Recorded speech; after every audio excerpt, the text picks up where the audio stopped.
passera aux orateurs de groupe pour 2 minutes d'intervention. Donc on commence par le groupe Renaissance. Madame Huguette Tienia. Merci, Monsieur le Président, chers invités. La nécessité d'une gestion efficiente et durable des déchets constitue une urgence à plusieurs titres. Une urgence environnementale, une urgence économique, mais aussi une urgence sanitaire et sociale avec la prolifération des déchets dangereux et l'apparition de maladies telles que l'hépatite A. À cet égard, nous le savons, la situation dans nos outre-mer, dans nos territoires ultramarins, est problématique dans son ensemble.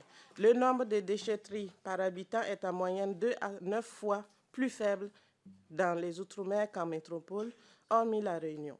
La Guyane ne compte que 2 déchetteries alors qu'elle fait la taille du Portugal. Seulement 14 kg de déchets sont collectés par habitant et par an en Outre-mer contre 51 kg en métropole.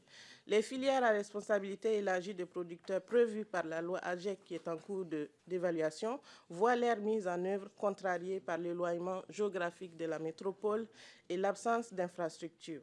Les filières locales de recyclage ne permettent pas d'améliorer les taux de collecte dans le respect des trajectoires prévues et la prévention est encore insuffisamment mise en œuvre.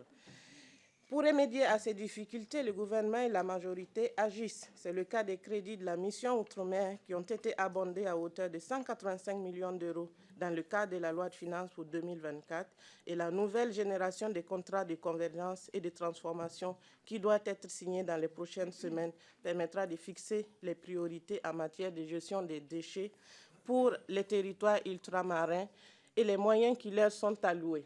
Ainsi, la première déchetterie de Mayotte a ouvert en mai 2023 et le tri sélectif commence à se développer à Wallis et Futuna. Dans ce contexte, ce débat conjoint avec la délégation des Outre-mer est la bienvenue et est l'occasion de donner des pistes d'amélioration à suivre pour les prochaines années.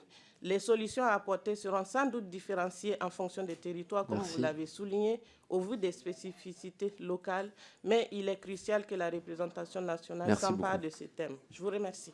Merci, chers collègues. La parole est